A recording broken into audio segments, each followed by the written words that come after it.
তো hello everyone, আসসালামু আলাইকুম। Welcome to gems network lab.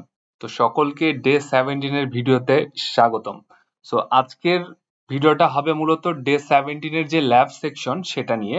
So আমি ডে 17 এ যেটা আলোচনা করেছি যে এই ফিজিক্যাল ডিভাইস একটা কনসোল কেবল দিয়ে কিভাবে কানেক্ট করতে হয়, তো সেটা অ্যাকচুয়ালি আমার এই প্লেলিস্টে আপনারা একটা ভিডিও পাবেন ডে 12 এ। সো ওইখানে ফিজিক্যাল ডিভাইসে কিভাবে কনসোল কেবল দিয়ে কানেক্ট করতে হয় সেটা আপনারা দেখে আসতে পারেন। ওকে, আমরা যেহেতু প্যাকেট ট্রেসারে কাজ করব, আমাদের ফুল কোর্সটা প্যাকেট ট্রেসার রিলেটেডই আমরা কাজ করব।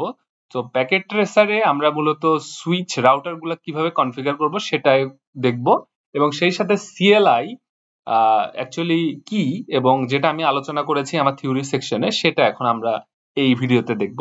ওকে, আমি যে কোনো সুইচ অথবা রাউটার যদি নেই, আমি এই প্যাকেট ট্রেসার ওপেন করেছি, এখান থেকে সুইচ সেকশনে চলে যাচ্ছি। সুইচ সেকশনে আসলে বেশ কিছু অপশন পাচ্ছে। আমি 2960টা জাস্ট ড্র্যাগ এন্ড ড্রপ করে নিলাম।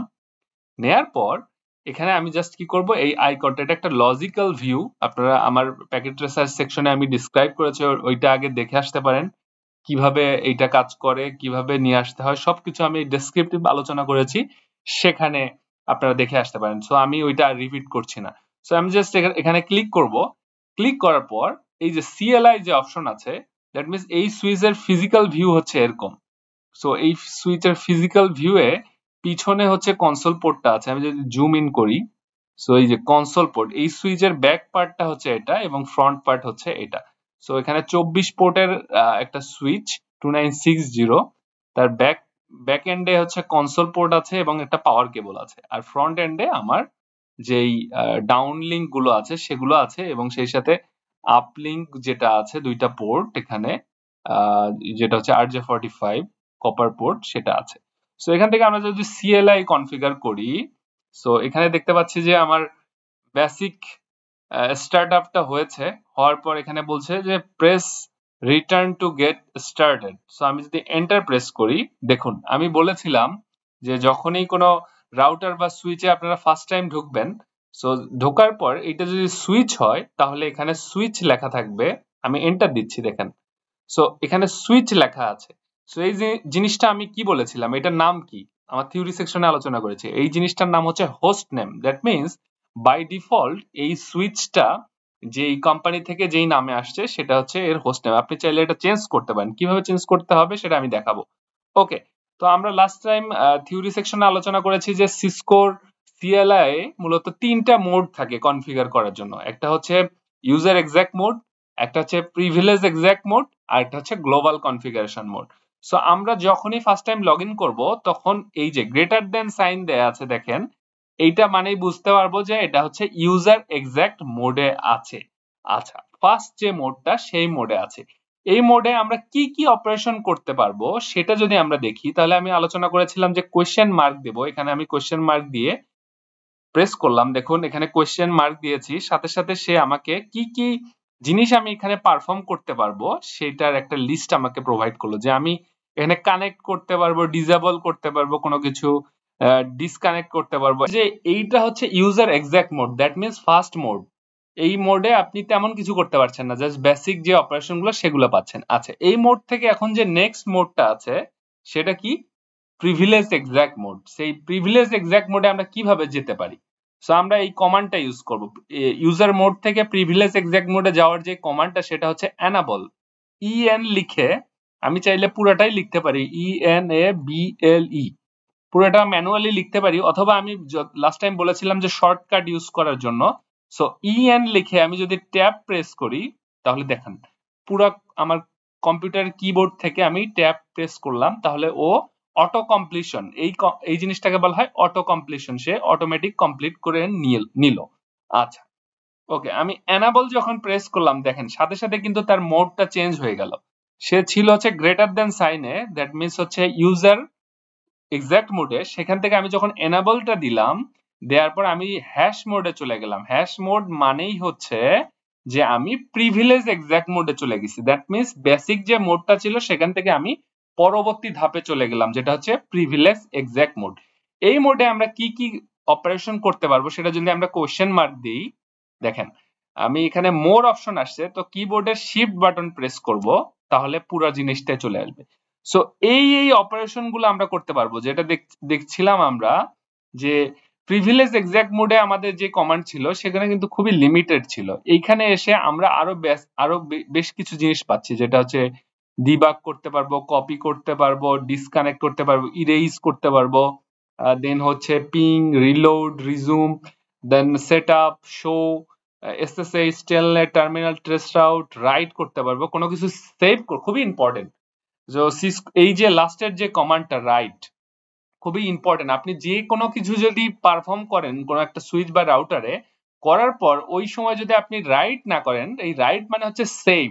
কোনো কিছু আমরা যখন কোনো ফাইল ওপেন করি, সেই ফাইল ওপেন করার পরে যখন সেভ দিই, তার মানে ওটা পার্মানেন্টলি সেভ হয়। আর যদি সেভ না দিই তাহলে সেটা কি হয়, ওইটা কিন্তু রিস্টার্ট হয়ে যাওয়ার পর আপনি আর খুঁজে পাবেন না। ঠিক একইভাবে কোনো কিছু আপনি যখন পারফর্ম করবেন, এই রাইট কমান্ডটা দিলে সে এটা সেভ করে ফেলে তার যে মেমোরি আছে সেখানে।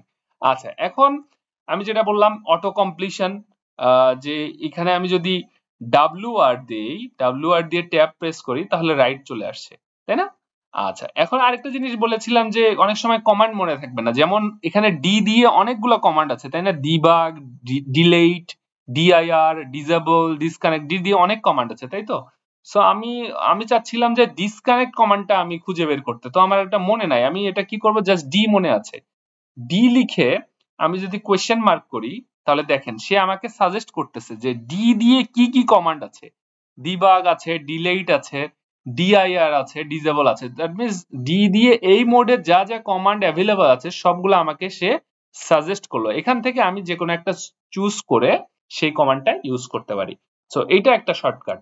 ওকে, এখন আমরা চাচ্ছি যে এখন প্রিভিলেজ এক্সাক্ট মোড থেকে তার আগের যে মোডটা আছে সেই মোডটা কি, ইউজার এক্সাক্ট মোড, সেখানে ব্যাক করব। কিভাবে ব্যাক করব, জাস্ট এক্সিট কমান্ডটা দিয়ে এন্টার বাটন প্রেস করব। দেখুন আমরা সেই আগের মোডে গেলাম। দ্যাট মিন্স আমরা এখন আছি ইউজার এক্সাক্ট মোডে। ইউজার এক্সাক্ট মোড থেকে প্রিভিলেজ এক্সাক্ট মোডে যাওয়ার কমান্ডটা হচ্ছে এনাবল, ওইখান থেকে ইউজার এক্সাক্ট মোডে ব্যাক করার কমান্ডটা হচ্ছে এক্সিট। ওকে, আমরা এখন নেক্সট যে মোডটা আছে সেটাতে যাব, সেটা হচ্ছে এনাবল দিয়ে আমরা প্রিভিলেজ এক্সাক্ট মোডে গেলাম। তো প্রিভিলেজ এক্সাক্ট মোডের যে পরবর্তী মোডটা, যেটা হচ্ছে গ্লোবাল কনফিগারেশন মোড, সব থেকে পাওয়ারফুল, সেখানে কিভাবে যাব, যে কনফিগার, CON লিখে ট্যাব প্রেস করলাম। সো ওকে, CON কনফিগার দেওয়ার পর টার্মিনাল, TE লিখে ট্যাব প্রেস করলাম। দেখেন কনফিগার টার্মিনাল, এটা অনেকে CONFT লিখে, সেটা দিয়েও লিখলেও আপনি শর্টকাটে বুঝতে পারবে এর কমান্ড iOS ভার্সন, তো আপনারা চাইলে সেটা ইউজ করতে পারেন। সো এটা দেওয়ার পর আমি এন্টার বাটন প্রেস করলাম। দেখেন এইখানে আমার কি হলো, সে ছিল প্রিভিলেজ এক্সাক্ট মোডে, জাস্ট একটা হ্যাশ ছিল, সেখান থেকে এখন চলে গেল হচ্ছে গ্লোবাল কনফিগারেশন মোডে। সো এখানে চেনার উপায়টা কি, এখানে চেনার উপায়টা হচ্ছে এই যে কনফিগ যে কমান্ডটা আছে, দেখেন এইটা তার পাশে চলে আসছে ব্র্যাকেটে, এটা দেখে আমরা বুঝবো যে সে আছে হচ্ছে গ্লোবাল কনফিগারেশন মোডে। এই মোডে আমরা কি কি করতে পারবো, জাস্ট কোয়েশ্চেন মার্ক দিই, কোয়েশ্চেন মার্ক দিয়ে আমি যদি শিফট প্রেস করি, দেখেন আপনি সবকিছু এই মোডে যে কোনো কিছু চেঞ্জ করতে চান, কোনো কিছু কনফিগারেশন চেঞ্জ করতে চান, বা কোনো তার ফাইল সিস্টেম চেঞ্জ করবেন, সবকিছু এই মোড থেকে আপনি করতে পারবেন। ওকে, সো এইটা হচ্ছে মূলত যে কোনো সুইচ, রাউটার, ফায়ারওয়ালের মেইন মোড, যে কোনো কনফিগারেশন করার জন্য। ওকে, আমরা এখন যদি ব্যাক করতে চাই তার আগের মোডে এখান থেকে, তাহলে আমি জাস্ট এক্সিট প্রেস করব। এক্সিট প্রেস করলেই দেখেন আমি আগের মোডে চলে আসলাম, তাই তো? সো এখান থেকে যদি আমি আবার ফার্স্ট মোডে চলে যেতে চাই, তো এক্সিট প্রেস করব, এক্সিট প্রেস করে আমি ফার্স্ট মোডে চলে আসলাম। সো আপনাদের মনে কোশ্চেন হতে পারে যে আমি কি একবারেই গ্লোবাল কনফিগারেশন মোডে যেতে পারবো, যে কনফিগার টার্মিনাল কমান্ডটা ইউজ করে? দেখেন নিচ্ছে না, কি বলছে, invalid input detected. That means এইটা আপনি করতে পারবেন না, আপনি ইউজার এক্সাক্ট মোড থেকে directly privilege exact global configuration মোডে যেতে পারবেন না। আপনাকে ফার্স্ট অফ অল এনাবল দিয়ে প্রিভিলেজ এক্সাক্ট মোডে যেতে হবে, সেখান থেকে কনফিগার টার্মিনাল করে আপনাকে গ্লোবাল কনফিগারেশন মোডে যেতে হবে, এবং যে কোনো কিছু আপনি চেঞ্জ করতে চান সেটা করতে পারবেন। ঠিক একইভাবে ওইখান থেকে আপনি এক্সিট করে করে 2বার এক্সিট করে তারপরে এই প্রিভিলেজ এক্সাক্ট মোডে চলে আসবেন। সো এই ছিল মোটামুটি আমাদের যেই ডে 17 এর ল্যাব সেকশনটা সেটা। তো এই ভিডিওটা ভালো লাগলে সবাই লাইক, কমেন্ট, শেয়ার এবং সাবস্ক্রাইব করবেন। সবাইকে ধন্যবাদ। আসসালামু আলাইকুম।